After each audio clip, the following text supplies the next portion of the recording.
हाँ जी, राधे राधे, स्वागत और अभिनंदन। साथियों, बीएल सर यूट्यूब चैनल के इस प्लेटफॉर्म पर आपका स्वागत है। जो भी साथी पहली बार चैनल पर विजिट करते हैं, वीडियो को देखने के लिए चैनल को सब्सक्राइब कर ले ताकि आपको नया वीडियो अपलोड होते ही सबसे पहले मिल जाए। अपन बात करें रीट मेंस मुख्य परीक्षा के सिलेबस को लेकर, तो उसके अंदर अपना साइकोलॉजी वाला पोर्शन चल रहा है, शिक्षा मनोविज्ञान। उसकी आज ये सेकंड क्लास होने वाली है। कौन सी क्लास होने वाली है? थर्ड क्लास होने वाली है, शिक्षा मनोविज्ञान साइकोलॉजी की। किसकी? साइकोलॉजी की। ये कौन सी क्लास होने वाली है? क्लास नंबर 3, जिसमें अपन बाल विकास सेकंड चैप्टर का पार्ट सेकंड करेंगे, आसान भाषा में, जो साइकोलॉजी आपको समझ में आ जाए उसी में अपन चर्चा करते हैं। तो चैनल को सब्सक्राइब कर लो, अपने साथियों तक वीडियो को शेयर कर दो और लाइक वाला बटन दबा दो और कमेंट एक अच्छा सा कर दो कि आपको समझ में आ रही है या नहीं आ रही। ठीक है, तो बाल विकास वाला पहला चैप्टर आपने प्लेलिस्ट में देख लिया होगा, नहीं देखा है तो पहले वाला पोर्शन भी जरूर देख लें। ठीक है, आज ये रीट मेंस के शॉर्ट नोट्स है शैक्षिक परिदृश्य के। जिस भी साथी को खरीदना है वो इन नंबरों पे करके परचेज करके खरीद ले। और भर्ती आई चुकी है आप सभी के सामने, तो अब भर्ती की टेंशन लेना है नहीं। जनवरी में आपकी एग्जाम है, ज़्यादा टाइम है नहीं, तो बार बार रिवीजन आप इनसे कर सकते हो। अब है ये, कल तक अपन ने विकास के बारे में पढ़ा था, तो विकास को प्रभावित करने वाले कारक अपन ने पढ़ लिए थे। और फिर लास्ट में मैंने कहा था अब आपको क्या पढ़ाएंगे, विकास की अवस्थाएं। तो विकास की अवस्थाओं में कौन कौन सी अवस्थाएं अपने पढ़नी। वैसे टोटल 10 अवस्थाएं होती है, लेकिन कुछ 11 भी बताते, कुछ 12 भी बताते हैं, लेकिन अपने को 3 अवस्थाएं पढ़नी है। मुख्यतः कौन कौन सी? 4 पढ़ लेंगे। एक तो अपन गर्भावस्था, शैशवावस्था, बाल्यावस्था और किशोरावस्था, क्योंकि अपने क्वेश्चन है बच्चों के हैं बाल विकास है, तो किशोरावस्था तक अपने को 12वीं क्लास तक पढ़ाना है। ठीक है, तो सबसे पहले आप सभी जानते हो बच्चा गर्भ में आता है तो गर्भावस्था होती है। ठीक है, गर्भावस्था का जो समय होता है वो 270 दिन होता है। यदि 30 का भाग दे तो 9 महीने होता है, तो 270 से 280 दिन, यानी गर्भावस्था कितने समय के लिए होती है? 270 से 280 दिन। महीने में तो 30 का डिवाइड, यानी 9 महीने का 9 महीने का कार्यकाल रहता है। वो किसका समय है? गर्भावस्था का समय है। सबको याद रहेगा कि गर्भावस्था का समय कितना है? 270 से 280 दिन। इसकी भी 3 अवस्था है, जिसमें पहली है बीजावस्था। बीज का निर्माण होता है 0 से 2 सप्ताह के लिए बीज का निर्माण। जाइगोट का जो निर्माण होता है वो 0 से 2 सप्ताह होता है। फिर आती है भ्रूणावस्था। भ्रूणावस्था के अंदर 2 सप्ताह से 2 माह का समय होता है, वो होता है भ्रूणावस्था का। और उसके बाद में बच्चा गर्भ में आ जाता है, तो गर्भावस्था 2 माह से उसके जन्म तक की अवस्था होती है, वो क्या होती है? गर्भावस्था होती है। तो आपको गर्भावस्था समझ में आ गई होगी कि गर्भावस्था का कुल समय कितना होता है? 270 से 280 दिन का होता है बच्चों। ठीक है प्यारे बच्चों, और उसके बाद में अपन चर्चा करेंगे। तो इसकी 3 अवस्थाएं बताई गई है, जिसमें एक बीजावस्था बताई गई है, एक भ्रूणावस्था बताई गई है और एक गर्भावस्था। बीजावस्था जिसमें जाइगोट का निर्माण होता है, वह है 0 से 2 सप्ताह तक इसका निर्माण होता है, आपकी बीजावस्था चलती है। उसके बाद में आपका भ्रूणावस्था आ जाती है 2 सप्ताह से 2 माह के लिए, और 2 माह से जन्म तक के लिए गर्भावस्था चलती है। उसके बाद में ये गर्भावस्था का काल क्लियर। उसके बाद में आ जाता है बच्चे का जन्म हो जाता है और बच्चा शैशवावस्था में आ जाता है। तो दूसरी अवस्था है शैशवावस्था। शैशव प्लस अवस्था बराबर शैशवावस्था। सबसे पहले बार बार एग्जामिनर क्वेश्चन करता है कि शैशवावस्था का काल यानी जो समय है वो कितना है? तो 0 से 5 या 6 वर्ष। 0 का मतलब जन्म से 5 या 6 वर्ष तक का जो काल होता है वो शैशवावस्था होता है। कोल के अनुसार केवल 0 से 2 वर्ष का ही होता है। कोल नामक एक वैज्ञानिक है, वो कहता है कि शैशवावस्था 0 से 2 वर्ष तक की होती है, और 2 से जो 5 वर्ष अवस्था होती है उसे पूर्व बाल्यावस्था नाम दिया किसने? कोल ने। आपको सामान्य से पूछे कि शेषावस्था का समय क्या है, तो 0 से 5 वर्ष है। लेकिन आपको ऐसे पूछे कोल के अनुसार शेषावस्था का समय क्या है, तो आप कहोगे 0 से 2 वर्ष है। और 2 से 5 वर्ष की जो अवस्था है, रीट में एक बार इसको पूर्व बाल्यावस्था कहा गया है। क्वेश्चन था पूर्व बाल्यावस्था का समय क्या है, तो 2 वर्ष से लेकर 5 वर्ष तक का जो समय है वो किसका समय है, पूर्व बाल्यावस्था का समय है। ठीक है, चलो आगे। इस अवस्था के उपनाम क्या है, यानी शेषावस्था को क्या उपनाम दे सकते हैं। ठीक है, तो इसके उपनाम सबसे पहले भावी जीवन की आधारशिला। आधार, आगे का जीवन किस पे टिकता है, पहले नींव पर रखता है। तो भावी जीवन की प्रमुख जो आधारशिला है वो कौन सी अवस्था है, शेषावस्था है। इसलिए बच्चे का शेषावस्था में ध्यान रखना आवश्यक है। सीखने का आदर्श काल, वैलेंटाइन नामक वैज्ञानिक ने कहा कि यह सीखने का आदर्श काल है। शेषावस्था में बच्चा है, चीज़ों को जल्दी से ग्रहण करता है, आसानी से सीखता है। तो सीखने का आदर्श जो काल है वो किसको कहा गया है, शेषावस्था को सीखने का आदर्श काल कहते हैं। छोटे बच्चे होते हैं 5 साल तक के, वो चीज़ों को जल्दी कैच करते हैं। देखना, वो यदि अपन 2 जने बात करते हैं तो छोटे बच्चे इतनी जल्दी कैच करते हैं कि वो दूसरे को जाके बता देते हैं कि ये दोनों ये बातें कर रहे हैं। कई बार होता है ना, परिवार में अपन देखते हैं कि जिस परिवार के बड़े लोग गाली देते हैं, गाली निकालते हैं, तो उसके छोटे बच्चे होते हैं वो भी बात बात पर गाली निकालते रहते हैं। इसका मतलब क्या है कि छोटे बच्चे हैं वो सीखते जल्दी है। तो सीखने का जो आदर्श काल है वो कौन सा है, शेषावस्था है। ये किसने कहा, वैलेंटाइन ने कहा। ये अतार्किक चिंतन की अवस्था जीन पियाजे ने कहा कि तार्किक रूप से तो किशोरावस्था में होता है, लेकिन अतार्किक जो चिंतन की अवस्था है वो कौन सी है, शेषावस्था है, जिसमें तर्क नहीं होता, वो फालतू की बातें करते रहते हैं। बच्चे होते हैं ना, थोड़ी देर के लिए वो कोई चीज़ बता, ये क्या है, ये कैसे करता है, ये क्यों करता है। छोटे बच्चे जिसके घर में, उन सबको ये पता है कि वो अतार्किक चिंतन की बात करते हैं। खतरनाक काल है, अपीलो काल है। हरलोग ने कहा कि ये क्या है, खतरनाक काल है, क्योंकि बच्चे इसके अंदर क्या करते हैं, बहुत ज़्यादा उछल कूद करते हैं, खतरनाक काल करते हैं। छोटे बच्चे होते हैं वो पत्थर से, किसी चीज़ से खेलने लग जाते हैं, तो ये खतरनाक काल है। खिलौनों की आयु, खिलौनों की आयु कहा जाता है पूर्व बाल्यावस्था को, ब्रूनर ने कहा। देखो, यदि खिलौनों की आयु पूछे, आपको खिलौनों की आयु पूछे तो 2 से 5 वर्ष की जो आयु है वो खिलौनों की आयु है।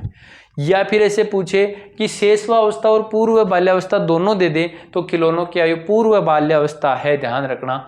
लेकिन बाकी अवस्था कुछ भी बोलते रहना, पूर्व बाल्यावस्था का ही है, वो शेषावस्था का ही एक हिस्सा है। पूर्व बाल्यावस्था, ज़्यादा टेंशन लेने की आवश्यकता नहीं है। क्लियर है। इसकी कुछ परिभाषाएं हैं कि किस वैज्ञानिक ने क्या कहा। तो क्रो एंड क्रो ने कहा 20वीं शताब्दी बालकों की शताब्दी है। कुछ परिभाषाएं मैं याद करने के लिए बता रहा हूं, बाकी ज्यादा परिभाषाओं के चक्कर में आप लोग उलझना मत बच्चों।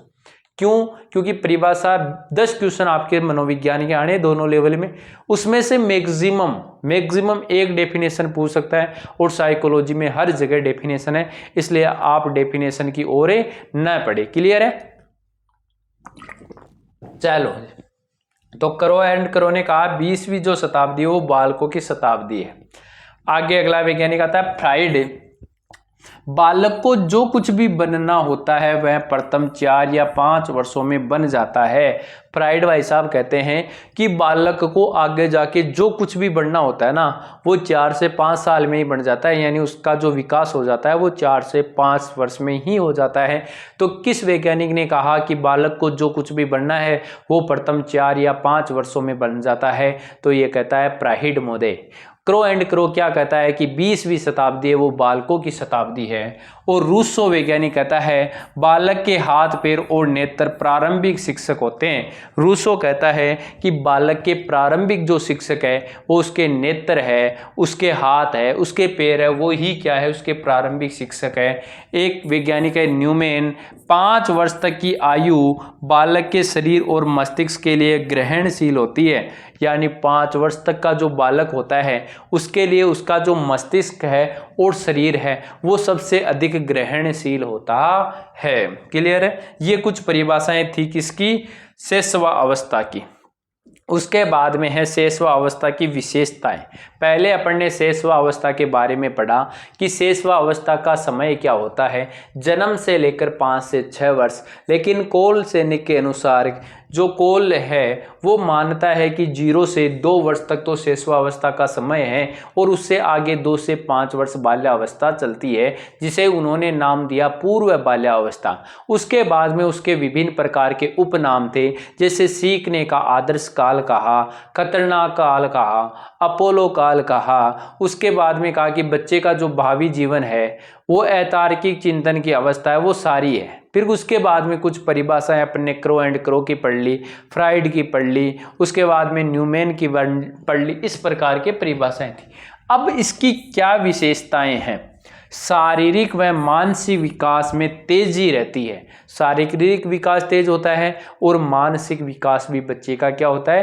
तेज होता है। किस अवस्था में? क्वेश्चन आएगा निम्न में से कौन सी विशेषता शैशवावस्था की नहीं है? तो शारीरिक व मानसिक विकास तेज, बिल्कुल सही बात। काल्पनिक जगत में विश्वास, काल्पनिक जगत में विश्वास करते रहते हैं। वो बच्चे होते हैं छोटे, वो काल्पनिक कल्पना करते रहते हैं। जैसे छोटा बच्चा है वो क्या करता है कि पापा मैं तो जिम बजाऊं। अब ये काल्पनिक जगत है, किसके जीवना है, क्या जीवना है, वो उसको पता नहीं है, इसलिए वो काल्पनिक जगत में विश्वास करता है। वो दूसरों पर निर्भर रहता है। बच्चा है शैशवावस्था में दूसरों पर निर्भर रहता है। खाने के लिए उसके पिताजी है, उसकी माँ है, उसकी मम्मी है, दादा है, दादी है। वो जब उसको खाना खिलाएंगे तब वो खाना खाएगा, अर्थात वो दूसरों पर निर्भर रहता है। आत्म प्रेम, खुद से प्रेम करता है, जिसको नार्सिसिज्म कहते हैं। स्वयं से प्रेम करता है बच्चा। किसको? स्वयं से मतलब है उसे दूसरे से कोई मतलब नहीं है। खाना आएगा, कोई चीज मिलेगी खाने के लिए, पहले वो स्वयं खाएगा।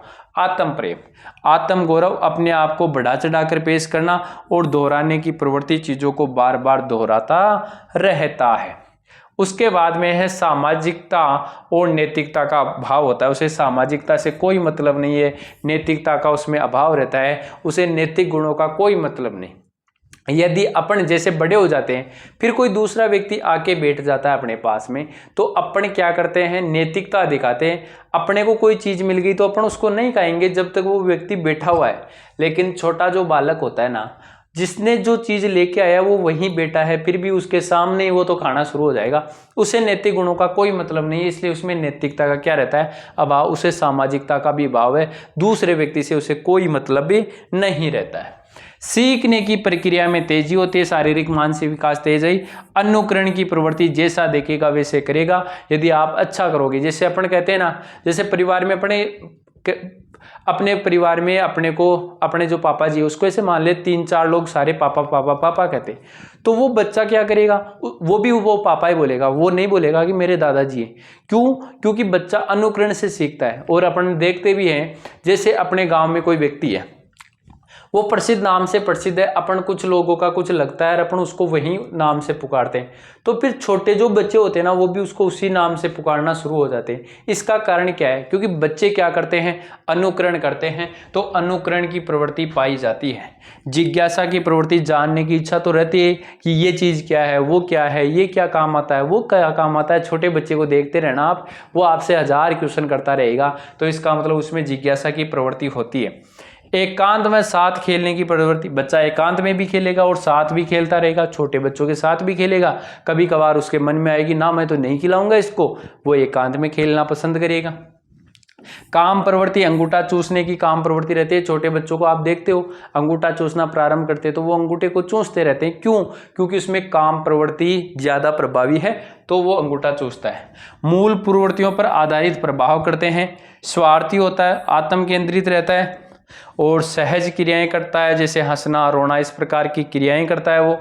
उसके बाद में नकारात्मक व्यवहार करता है पूर्व बाल्यावस्था में। नकारात्मक, अपन कोई काम मना करेंगे ना वो करेगा, और अपन कहेंगे अरे यार वो काम कर दे छोटा, तो वो काम नहीं करेगा, यानी नकारात्मक व्यवहार करेगा। उद्देश्यपूर्ण व्यवहार पूर्व बाल्यावस्था में। और लिंग पहचान भी इसके अंदर एक विशेषताओं में आ जाती है, लिंग पहचानने लग जाता है। इस अवस्था में किस प्रकार की शिक्षा देनी चाहिए? वास्तविक वस्तुओं द्वारा शिक्षा देनी चाहिए। यदि अपने को सेब के बारे में कुछ पढ़ाना है तो सेब देनी चाहिए, ठीक है। कहते हैं ना छोटे बच्चों को उसको वास्तविकता से अनुभव करवाना चाहिए। सामाजिक व नैतिक मूल्यों की शिक्षा देनी चाहिए और आत्मनिर्भरता की शिक्षा देनी चाहिए। ये बात थी किसके बारे में? शेषवावस्था के बारे में। और थोड़ी सी और देख लेते हैं अपन शेषवावस्था। एक वैज्ञानिक हुए गुडएनएप कहता है बालक का जितना मानसिक विकास होता है उसका आधा प्रथम 3 वर्ष में हो जाता है। ये गुडएनएप कहता है कि बालक का जितना मानसिक विकास होना है ना उसका आधा तो प्रथम 3 वर्ष में हो जाएगा, आधा तो उसका प्रथम 3 वर्ष में ही हो जाएगा। तो ये था आपका कौन सी अवस्था? शेषवावस्था। अभी तक अपन ने 2 अवस्थाएं पढ़ ली है, कौन कौन सी? एक गर्भावस्था और एक शेषवावस्था। बताओ आपको अच्छे से समझ में आ गई होगी गर्भावस्था और शेषवावस्था। अगली अवस्था देखते हैं अपन बाल्यावस्था। इन्हीं शानदार तरीके के नोट्सों से अपन देखते रहते हैं। बाल्यावस्था समय है 6 से लेकर 12 वर्ष तक का समय क्या कहलाता है? बाल्यावस्था कहलाता है, जिसमें 6 से 9 तक को संचय काल कहा गया है और 10 से 12 वाले को परिपाक काल कहा गया है। ये कोई नहीं पूछेगा आपको, ये पूछेगा 6 से 12 वर्ष तक का समय किसका है? बाल्यावस्था का समय। इसके क्या क्या उपनाम? जैसे उसके नाम था ना सीखने का आदर्श काल, ठीक है। तो इसी प्रकार से बाल्यावस्था के उपनाम जीवन का निर्माण काल, वो था सीखने का आदर्श काल, और ये है जीवन का निर्माण काल, ये कहा प्राइड ने। जीवन का अनोखा काल, ये कहा कॉल और ब्रूस ने। उसको क्या कहा था? खतरनाक काल। इसको क्या कहा है? अनोखा काल। मिथ्या परिपक्वता का काल या छद्म परिपक्वता का रोस ने कहा। मिथ्या परिपक्वता का मतलब जानते हो? बच्चे का झूठ बोलने का कार्य शुरू हो जाता है इसके अंदर, तो यह है मिथ्या परिपक्वता का काल। क्लियर? उसके बाद में है प्रतिद्वंदात्मक समाजीकरण। प्रतिद्वंदात्मक समाजीकरण की अवस्था किलपेट्रिक। प्रतिद्वंदात्मक समाजीकरण का मतलब होता है उसके अंदर दूसरे के प्रति द्वंद आ जाता है, स्वयं में भी क्या रहता है? वो द्वंद में ही जीता है। और वैचारिक अवस्था जीन पियाजे ने कहा विचार बढ़ जाते हैं इसमें। इसके बाद में इसकी बात करें तो ये टोली की आयु है। बच्चे क्या करते हैं? टोली बनाकर झुंड में रहते हैं, तो ये टोली की आयु है, यानी झुंड में घूमते फिरते रहते हैं निरुद्देश्य, उनका कोई उद्देश्य नहीं होता, फिर भी वो क्या करते हैं? घूमते फिरते रहते हैं, दोपहर में निकल जाते हैं। अपन सोते हैं, अपन कहते हैं छोटे बच्चों सो जाओ रे, लेकिन वो मानते नहीं। ये 2-4 का झुंड हो जाएगा, घूमते फिरते रहेंगे, गलियों में टहलते रहेंगे, धूप के उन्हें नंगे पैर भी चले जाते हैं वो। सामूहिक खेल अवस्था, ये समूह में खेलना पसंद करते हैं। शेषवावस्था में तो क्या था? एकांत में। यहाँ क्या हो जाता है? समूह में। उत्पादी और सारस की अवस्था है, ये एक विद्यालय की आयु है। गंधी अवस्था है, पूर्व बाल्यावस्था को कहा गया। वैसे भाषा की सर्वश्रेष्ठ अवस्था यही, भाषा की संवेदनशील अवस्था है पूर्व बाल्यावस्था। ये इसकी क्या थी भाई? ये इसके उपनाम है। गंधी आयु है, टोले की आयु है, विद्यालय की आयु है, ठीक है, अनोखा काल है। तो ये सारे के सारे किसके उपनाम है? उसके बाद में बात करेंगे अपन इसकी विशेषताएं। इसकी विशेषताओं में आत्मनिर्भरता का विकास। आत्मनिर्भरता यानी अब क्या हुआ? जहां पर पहले वो दूसरों पर निर्भर था, अब वो क्या हो जाएगा? आत्मनिर्भर, खुद पर निर्भर हो जाएगा बच्चा। उसके बाद में वहां काल्पनिक जीवन में था तो यहाँ वास्तविक जगत में निवास करेगा। यहाँ काम प्रवृत्ति, वहां पर अधिकता, अंगूठा चूसना, यहाँ काम प्रवृत्ति की न्यूनता आ जाएगी। रचनात्मकता का वह संग्रह की प्रवृत्ति हो जाएगी, रचनात्मक सोचेगा, वो कुछ क्रिएटिविटी करने का काम सोचेगा, और संग्रह की प्रवृत्ति हो जाएगी खुद की।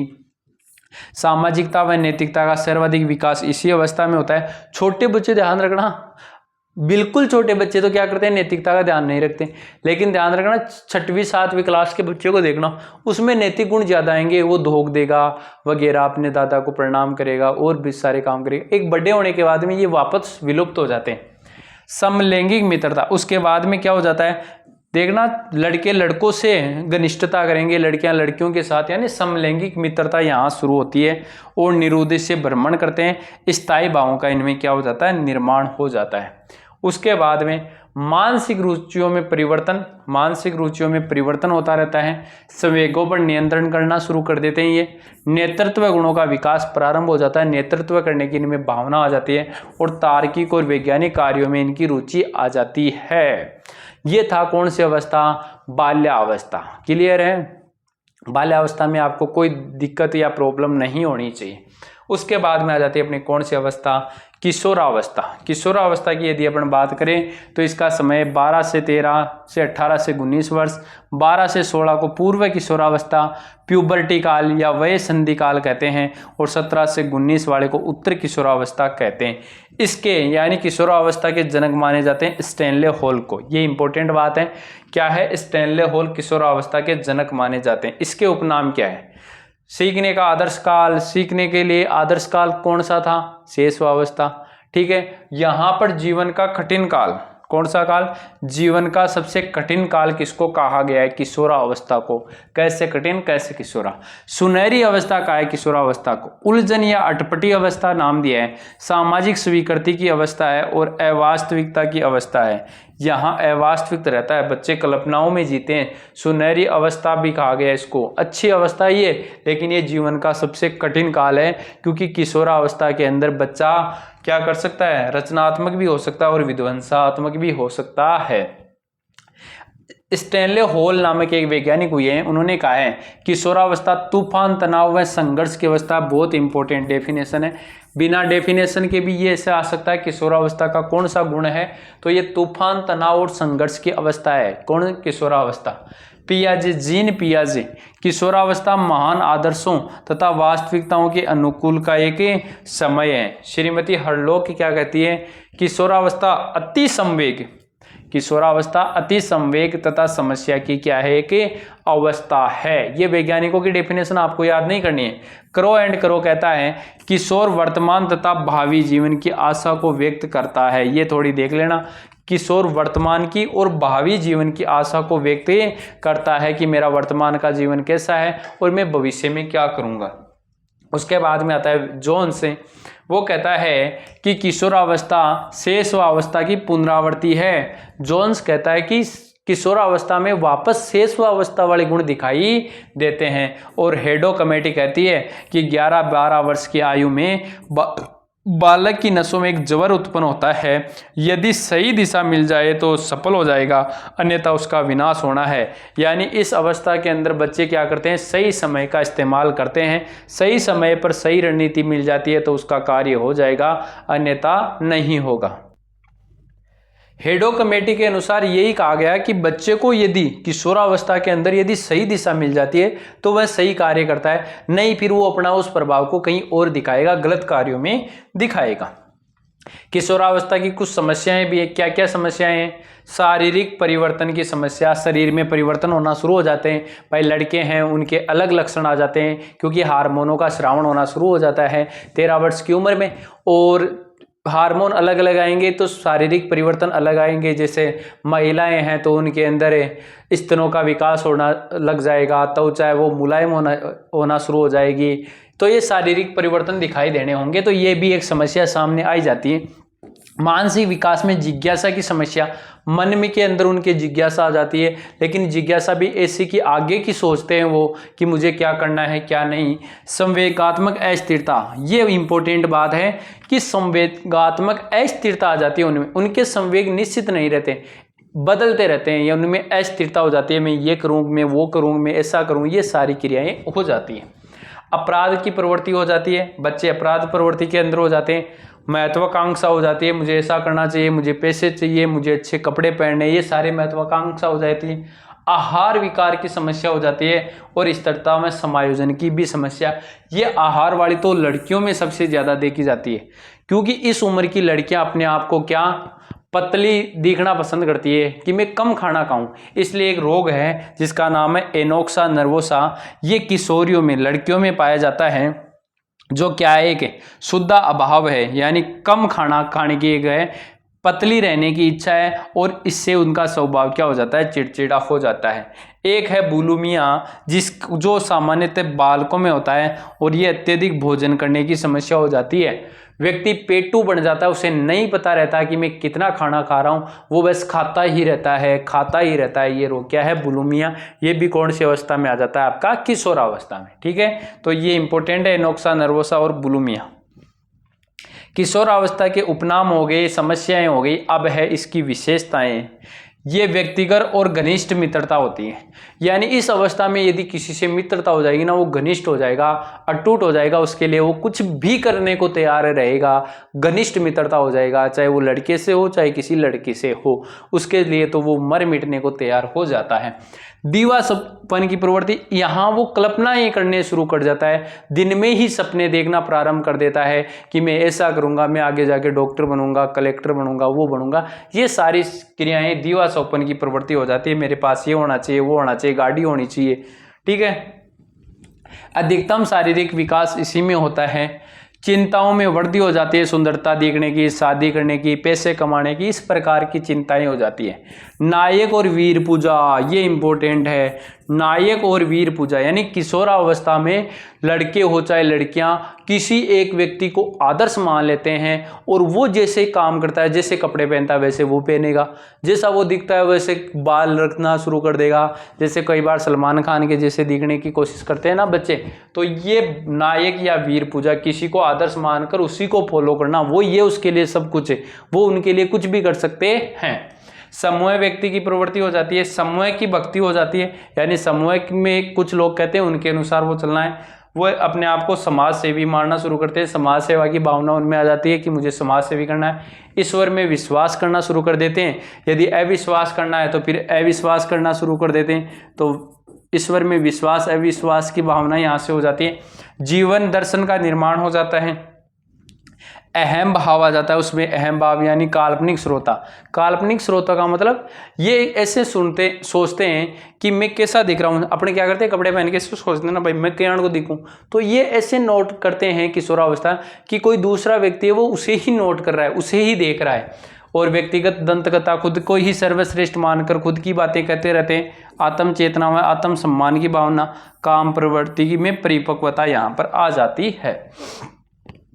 उसके बाद में स्वतंत्रता में विद्रोह की भावना आ जाती है। यहाँ पर स्वतंत्र रहना चाहता है, स्वतंत्रता नहीं मिलने पर वो उससे विद्रोही हो जाता है और जीवन दर्शन का निर्माण वापस लिख दिया। ये बहुत इंपॉर्टेंट बात है भाई। कॉल सैनिक कहता है कि किशोर प्रौढ़ों को अपने मार्ग में बाधा समझता है, कि किशोर सोचता है कि बड़े माँ बाप है, जो बड़े लोग हैं वो मेरे मार्ग में बाधा उत्पन्न कर रहे हैं, इसलिए वो उन्हें उस मार्ग से हटाने की कोशिशें करते हैं। तो ये स्वतंत्रता और विद्रोह की भावना को विकास करने वाली अवस्था है कौन सी, किशोरावस्था। आ गई होगी बात समझ में, क्योंकि किशोर प्रौढ़ों को अपने मार्ग की बाधा समझते हैं, वो सोचते हैं मुझे ये करने नहीं दे रहा, इस वजह से ये ऐसा होता है। इसमें किस प्रकार की शिक्षा देनी चाहिए, नियमित निर्देशन देना चाहिए, परामर्श देना चाहिए, व्यावसायिक शिक्षा देनी चाहिए, संवेगात्मक प्रशिक्षण की शिक्षा देनी चाहिए, यानी संवेग निश्चित रहे, यौवन शिक्षा देनी चाहिए, सामाजिक व नैतिक मूल्यों की शिक्षा देनी चाहिए, विकासात्मक कार्य, या अब अगला है विकासात्मक कार्य। नया चैप्टर शुरू हो गया, इसका है प्रतिपादक हैविंग हर्स्ट, अपनी पहचान बनाना, विकासात्मक कार्य में अपनी पहचान बनाना, व्यवसाय का चुनाव करना, समाज सेवा करना, विपरीत लिंग के साथ संबंध बनाना, ये कार्य करते हैं बच्चे। विकासात्मक कार्य ये क्लियर, ये किशोरावस्था में कार्य करता है। विपरीत लिंग के प्रति आकर्षण होना शुरू हो जाता है क्योंकि हार्मोनों का उत्तेजना उनमें शुरू हो जाती है। फिर है किशोरावस्था के सिद्धांत। किशोरावस्था में आकस्मिक विकास का सिद्धांत, एक वैज्ञानिक है वो ऐसे मानता है कि किशोरावस्था में आकस्मिक रूप से क्या होता है, विकास होता है। इसके प्रतिपादक थे स्टैनले हॉल, जिनकी पुस्तक का नाम था एडोलोसेंस। ठीक है, ये मानता है कि विकास होता है वो आकस्मिक हो जाता है, एक साथ परिवर्तन आते हैं। लेकिन दूसरा सिद्धांत है कर्मिक विकास का सिद्धांत, जिसके प्रतिपादक किंग, होलिंगवुड या फिर वॉटसन को माना जाता है। तो इसके प्रतिपादक ये है कि ये कहता है कि विकास है वो क्रम से चलता है, धीरे धीरे चलता है।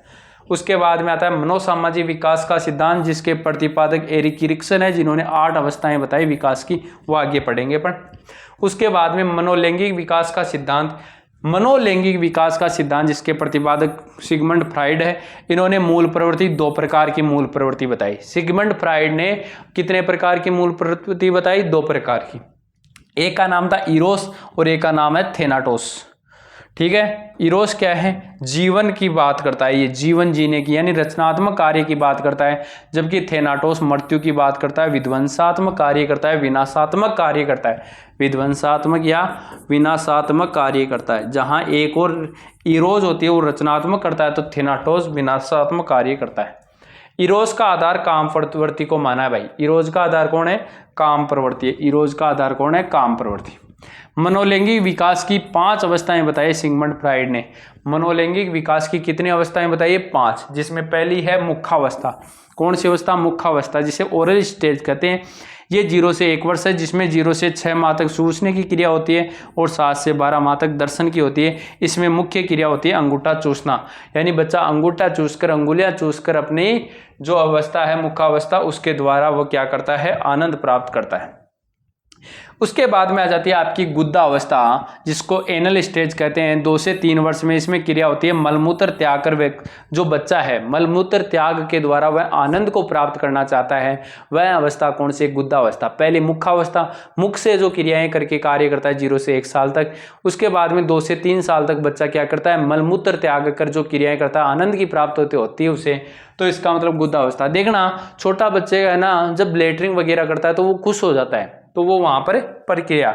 उसके बाद में लिंग प्रदान अवस्था, फिलिक स्टेट 4 से 5 वर्ष में आ जाती है। लिंग के प्रति ईर्ष्या का ज्ञान हो जाता है, ईर्ष्या का भाव हो जाता है, जिसमें एक ओडिपस जो एक मात्र मनोगणती है, लड़के का मां के प्रति प्रेम, और इलेक्ट्रा जो एक पितृ मनोग्रंथि है, लड़कियों में पाई जाती है और इनका पिता के प्रति प्रेम है। ये किसके? लिंग प्रदान अवस्था की। उसके बाद में अव्यक्त व्यवस्था, कौन सी? अव्यक्त, जिसको कहा जाता है लेटेंसी। 6 से 12 वर्ष तक काम क्रियाएं यहाँ निष्क्रिय हो जाती है। उसके बाद में जनेंद्रिय अवस्था, जेनेटिक 13 से लेकर लगातार तक समलिंगी और विषमलिंगी, यहाँ पर क्या हो जाता है? प्रेम हो जाता है। क्लियर है? ये कहानी आपको समझ में आ गई होगी। सिगमंड फ्राइड ने 5 जो अवस्थाएं बताई थी वो। क्लियर?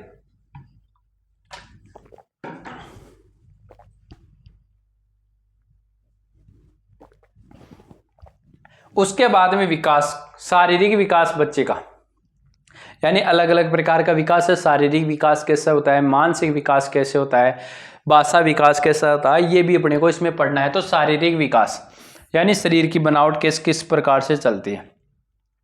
तो यहाँ पर मैंने लिख रखा है क्या, शेषवावस्था में कितना, बाल्यावस्था में कितना, किशोरावस्था में कितना। बाहर की बात करें तो शेषवावस्था में लड़के का होता है 7.15 पॉइंट, 7.13 पॉइंट ग्रेल का, 80 से 85 पॉइंट हो जाता है बाल्यावस्था में। किशोरावस्था में उसके बाद में वजन बढ़ता ही रहता है। लंबाई की बात करें तो 25.5 इंच बॉय की, 20.3 इंच गर्ल की शेषवावस्था में, सॉरी। उसके बाद में सिर का 1/4 भाग का विकास हो जाता है। पूरे शरीर का 1/4 भाग सिर होता है, जिसका वजन 250 से 350 ग्राम होता है और इसका विकास 90% हो जाता है। फिर 1260 ग्राम का सिर हो जाता है बाल्यावस्था में, विकास 95% हो जाता है और 1/8 भाग शरीर का हो जाता है, जिसमें 1200 से 1400 ग्राम का सिर हो जाता है।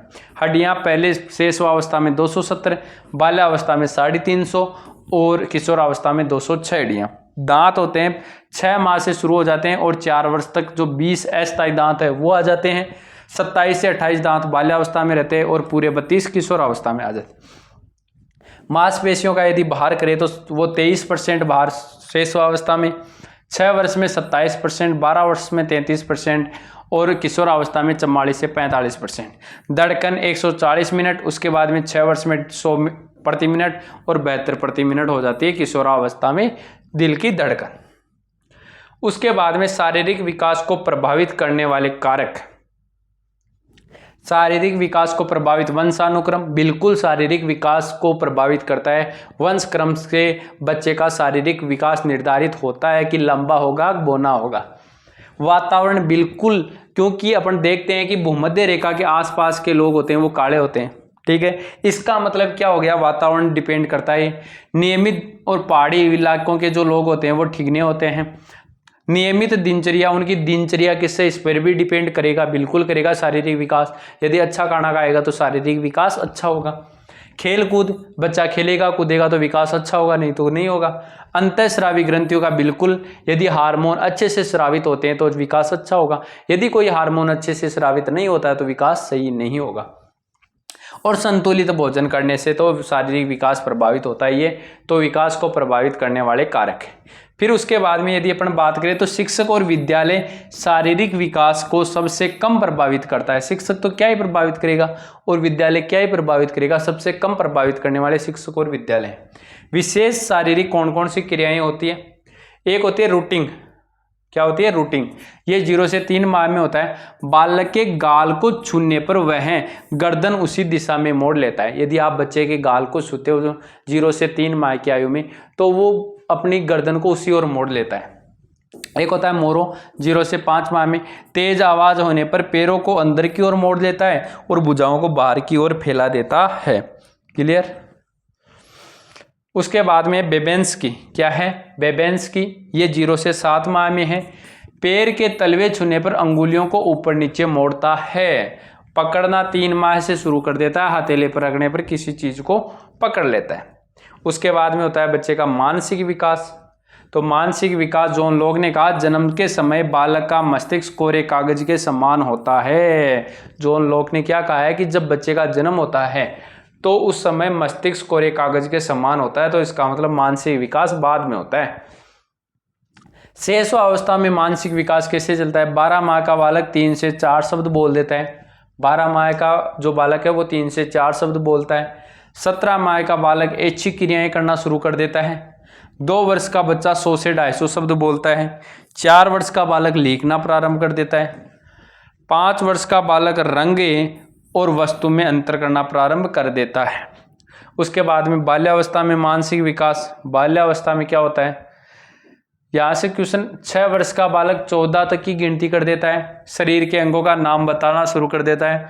7 वर्ष का बालक तुलना व अंतर करेगा। 10 वर्ष का बच्चा 3 मिनट में 60 से 70 शब्द बोल देगा। 11 वर्ष का बच्चा तार्किक और जिज्ञासा का विकास करेगा। एक बार पढ़ लेना, कर लोगे फिर भी।